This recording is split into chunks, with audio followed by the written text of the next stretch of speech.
Hi, I'm Dr. Patrice Berry, and I want to tell you a story. My youngest son is on the spectrum, and when he was much younger, we traded schools when we moved here, and within like the second or third week, he called one of his teachers a bimbo. I was not happy. I had him write a letter of apology that he was to read in front of the class because he did his little performance in front of the class. And we got to school, and his principal said, "No, no, no, no, no, no. We're not going to embarrass him in front of the class." And then she whispered and she said, "And she is a little bit of a bimbo." And I was like, "Oh, we don't say that word." And she was like, "Yeah." And she turned to my son and she said, "What did I tell you? You can think whatever you want, but you can't say it." Lately, people are saying whatever they want, and they're saying that it's their God given right to say whatever they want. There are times that I really want to say everything that's on my mind, but if I'm honest, I will tell you I'm talking a lot more during this pandemic because I'm sharing this way. So I'll probably say about 20% of what I think. I do. Typically, I strive for 90. 90 is unsaid. Unsaid.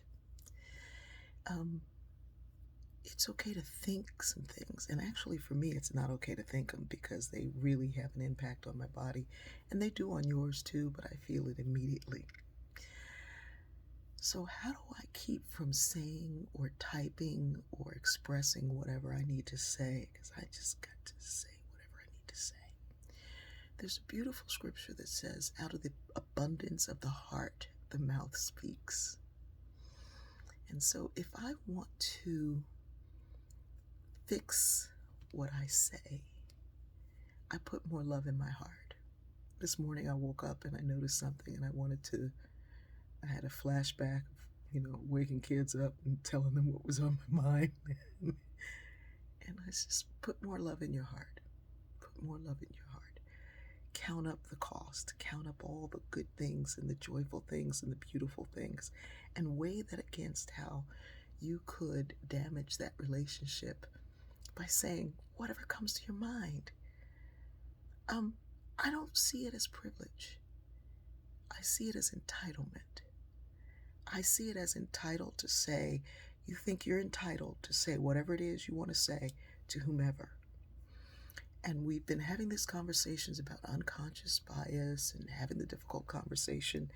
And I'm telling you, a lot of the things that we call unconscious are just unchecked. And you might woke up on the wrong person and get checked the right way. And so work it out in your head and your heart first. Have a difficult conversation with you. Why am I feeling this way? Why do I think this? What is it that I need to know? Someone asked yesterday a beautiful, beautiful question. I recognize this person and this person and this person on your beautiful dress. Who are the other two? And I came back and said, I'll give you a hint. They both won Nobel Peace Prizes. And she wrote back and said, "Ooh, a treasure hunt. I love a treasure hunt. Thank you so much. Yay." You see, I had gotten that question so many times from so many people about so many things that there was a piece of me that wanted to respond like it was the others. And it wasn't. Patrice, this is an individual person. Put some love in your heart. And I was like, "Ooh, create a treasure hunt." Why? Because learning, the journey of learning, is the learning. If you don't know about the East St. Louis riots, and you don't know about the Tulsa massacre, and you don't know about the massacre on Move, those blocks of houses that were bombed in Philadelphia, and you hear somebody talking about it, wouldn't it be better for you to look it up? Especially since we have these things called computers in our hand now.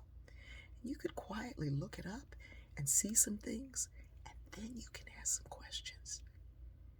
When I was in school, you weren't allowed to come to class without reading the chapter beforehand because you can't even ask a question.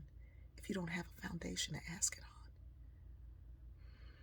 Put more love in your heart for yourself. And then speak. And when you do, you'll have more love for humanity. We're not entitled to someone else's answers.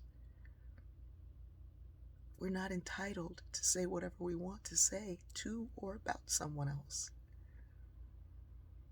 Because then you're entitled for whatever comes from the other side of it. We are all entitled to love. My son no longer uses that B word.